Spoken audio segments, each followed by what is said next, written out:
things to say to Tommy Gaynor, because he passed out to him so often and Tommy hadn't been able to gather the ball. That was a superlative ball in by Gaynor. And good, quick thinking and clever skills from Neil Webb. It was a superb ball. Gaynor's kept the shape all afternoon. He's found difficulty getting past Grimes, but he's kept the shape, and whilst he's been out there, there's always a chance of that ball. But I did feel it was a very close decision there, and they've got the benefit of the linesman's flag. Forest then leading by 2 goals to 1. Foster was certainly claiming offside, I believe, Brian. Yes, he was.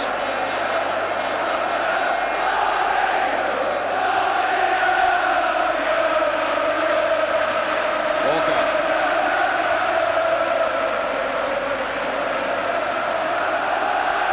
Grimes. And now Foster. Hit towards Wegerle. Something's there.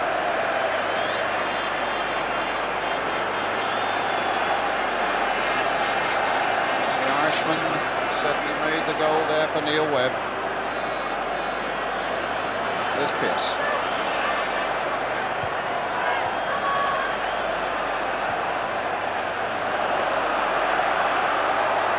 Luton claiming an offside.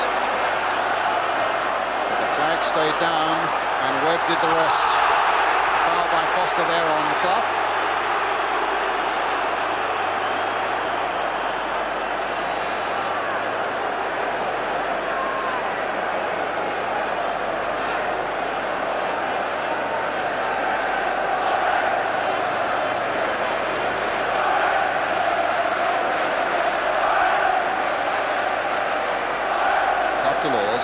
Quickly transferred to Gaynor. That's a cheeky one there by Gaynor, flicked in with the outside of his right boot. Neil Webb, of course, who still hasn't signed a new contract for Nottingham Forest, telling me in the week that they'll be sitting down, all the parties after this game, to decide just what they're going to do. And Neil Webb is not giving anybody a clue at the moment whether he's going to stay or whether he's going to go.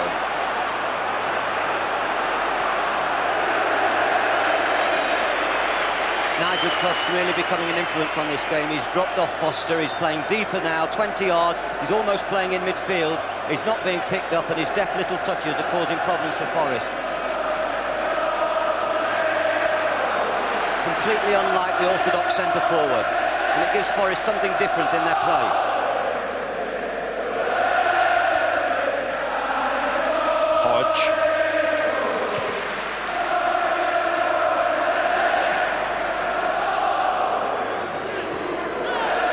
Crease.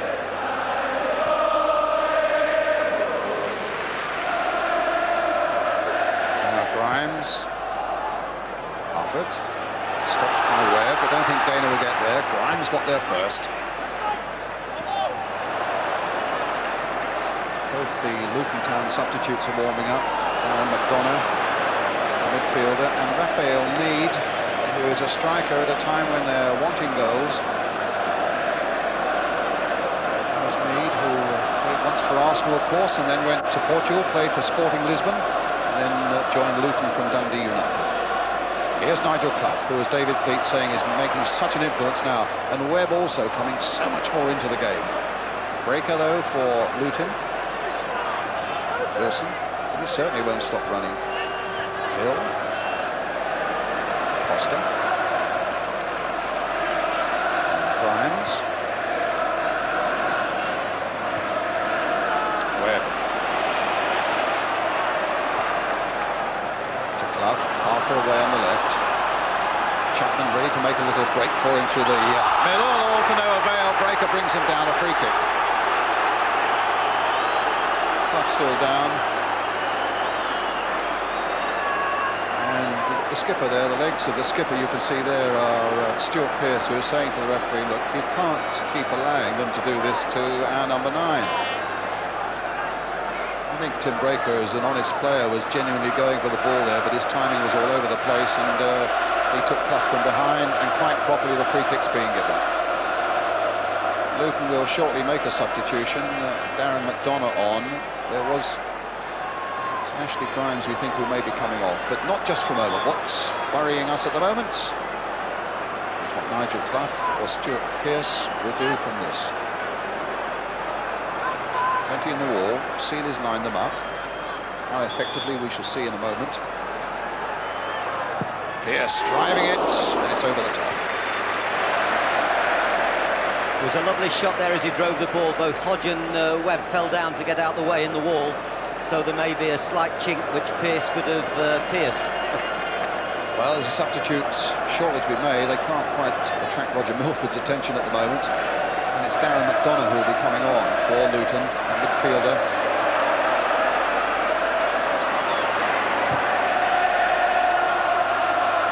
Webb, Hodge.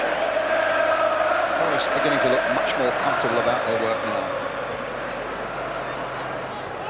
They were edgy in that first half hour in particular when Luton played so well against them. Foster going in.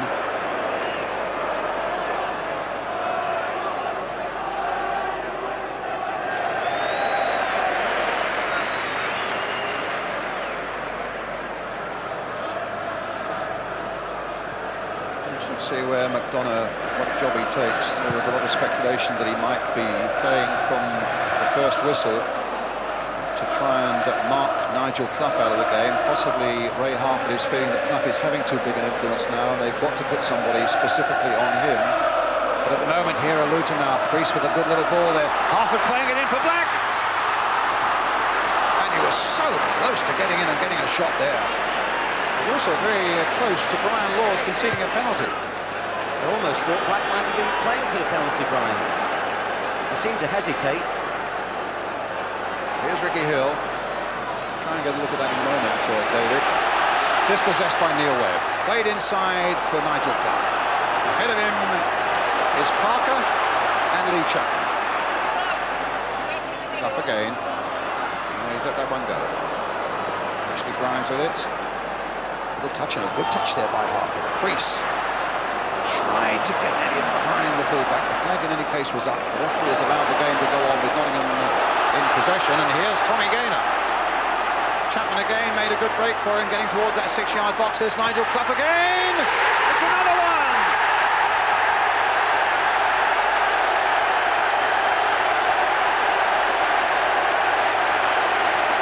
Well, he's been Forest's top scorer for the last 3 seasons. He's top scorer again now. He's added 2 to his 17 that he'd scored already this season. He's on 19. Sliding that in wide of Seeley, just inside the far post. And Forest now leading 3-1 with some valuable breathing space. David Fleet? Well, there was just a little space there that was picked out. Coffey once again coming from a deeper position, whereas he's not standing up against the central defenders. He's coming all the time, drifting from deeper positions. And he's one of these players that has quite happy to have an early shot. He's not worried if there's bodies in front of him where he's got to make the perfect goal. He's quite happy to hit the ball, and it's crept in the far corner. And I think, to be fair to him, he's deserved it. He's played excellent. He plays with his head. Meanwhile, the substitution has been made. Darren McDonough is on. It's good to see him on because he missed last year's final with an injury just 24 hours before the game against Arsenal. So good for you, Darren McDonough. Even though you've come on at a time of a real crisis for Luton. 3-1 down.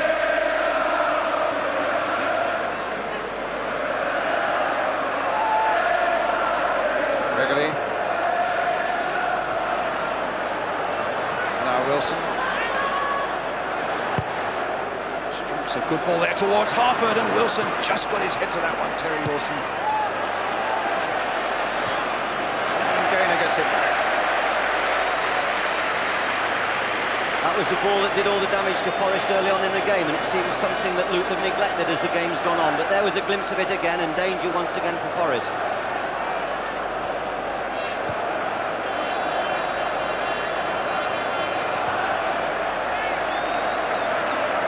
Steve Sutton.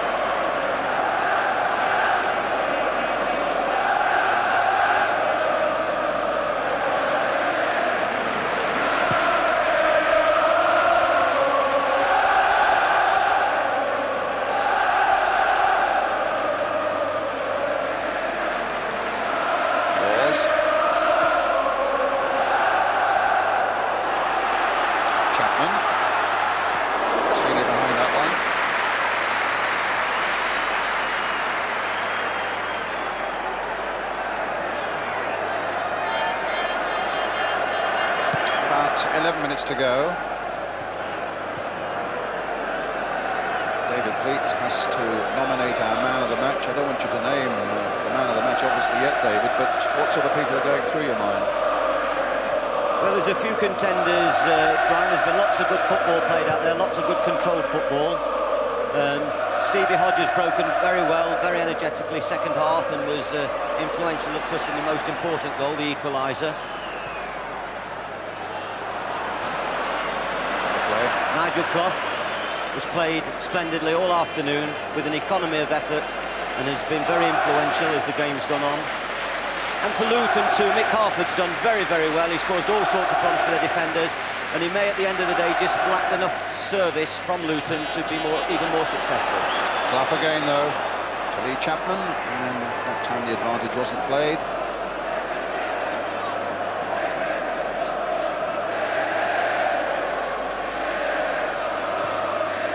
Webb gets it back to Sutton.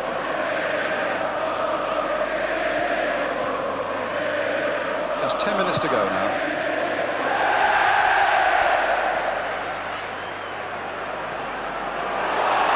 There's Gaynor. McDonough's after him. Gaynor gets it across. He tracked back superbly there, Tim Breaker. Almost finished up with the press photographers. He was hurtling down towards that situation. Dangerous ball in by Gaynor again. Yeah, you could say that Gaynor's gained confidence as the afternoon's gone on. I once saw him play in Southern Ireland when he played at Limerick, and I asked an Irish scout, is he quick or very quick? He said he's more deceptive than he looks. He's certainly played well this afternoon as the game's gone on. Well, the man who's more deceptive than he's looked, here he is. Well, he did well enough there, and he's found Hodge.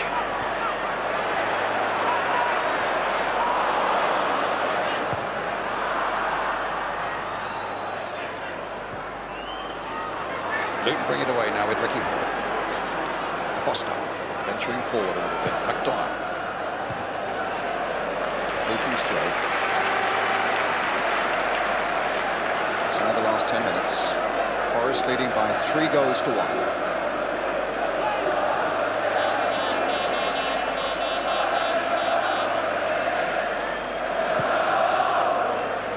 Harford versus Wilson. Harford touching it down for Wegley. Ricky Hill, it's a lovely little ball played by him, a delightful ball by Ricky Hill for Danny Wilson. And he's got a free kick out of it.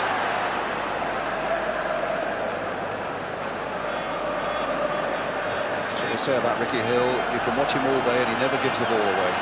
It's a lovely ball he played there for Wilson. Scooped nicely over the defender. Here's the free kick. Stuart Pearce there.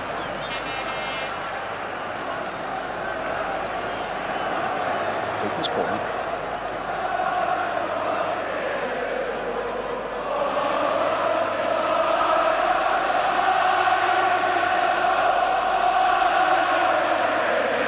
Reese and Webb getting it away.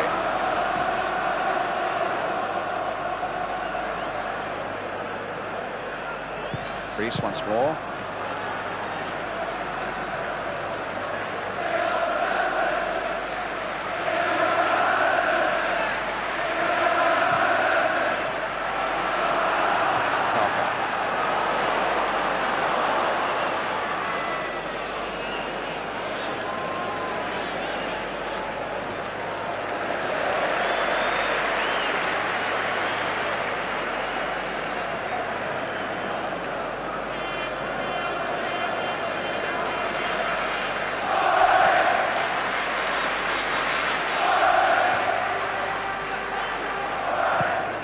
Chapman. Gaynor. Brought down very heavily there by Harford.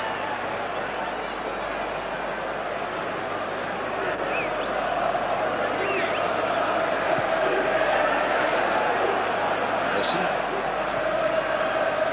To Pearce. McDonough's header. Foster away. Webb. Wilson.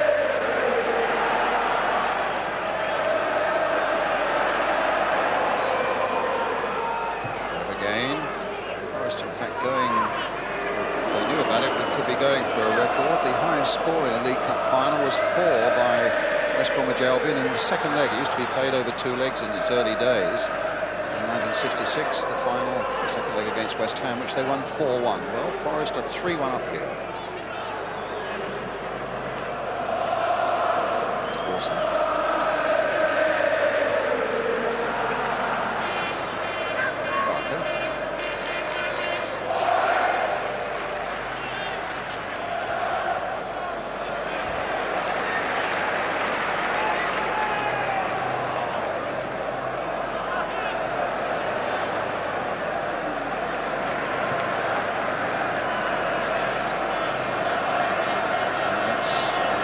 Watch it from the blimp way above Wembley this sunny afternoon. Well, this is where the action is down here as Breaker gets it. It's with pace. Forest on their way to a victory. They'll want to add the Synod Cup to that. Everton might have something to say about that. They'd like to add the FA Cup as well, but Liverpool certainly will have something to say about that in the semi-final. This is Beaumont.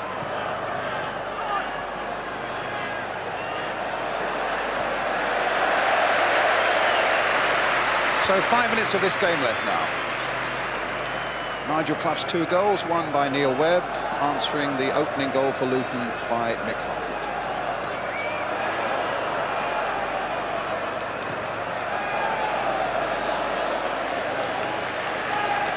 Webb to Gaynor. Webb again. Good chip there for Gaynor. Touched by him. There's a handball actually by McDonough. It'll be a free kick to Forest.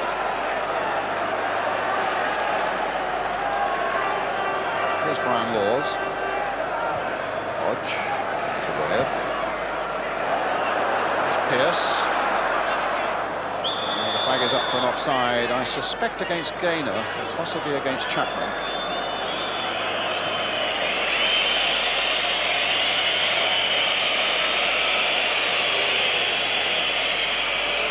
Wilson.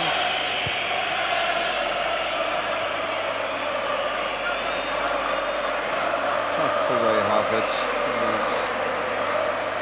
He's had a week off from his relegation worries with Luton Town, and it looked for so long, and Luton really did play well through that first half, as though it might be a day of glory for them again, but you sense now that it's not going to be. Forest are into their stride, they're looking comfortable and composed themselves. It's Wegerle. This is Beaumont. McDonough. Ricky Hill, play back for back. And taken at the second attempt, well, it didn't get a chance to have a second attempt, now he has, by Steve Sutton. They put something together quite respectable there inside the Nottingham Forest penalty area. It all developed from a surge from Breaker. I think if Luton can look back, they might rule the difficulties that Grimes and Breaker have had of getting forward against Gaynor and Parker sitting in those spaces. And it's very difficult. If you don't get your full-backs in, it's very difficult to win games, particularly if you haven't got a winger that's going past the full-back on the afternoon.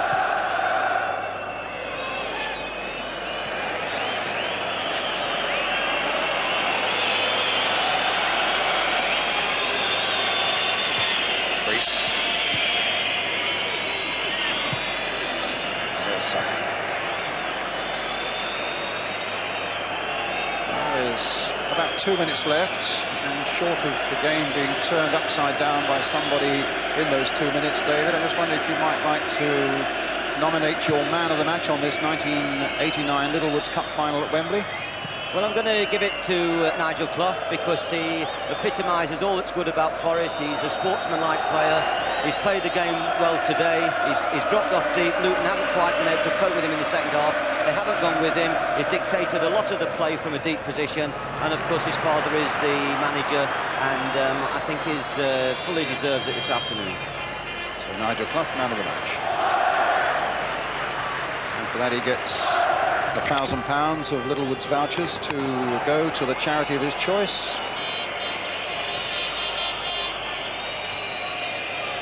And if I remember rightly, a cut glass decanter as well. And a winner's medal too, it would seem. Here's Beaumont now for Luton. In the last minute of the game, Ricky Hill. Beckett is chasing. Walker's with him.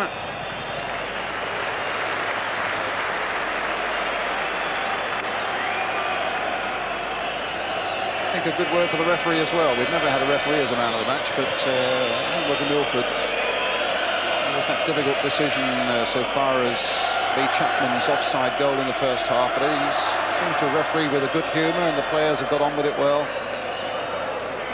I'm not sure, Brian, if it was Lee Chapman that they gave offside. It would be interesting to reflect on that at a later period. I don't think it was actually the fellow that put the ball in the net, but it's something that's happened just a little bit earlier.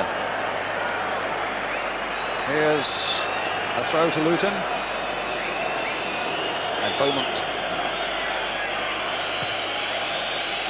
Once more high towards Mick Harford, a tactic that produced so much for them in the opening half hour of this game.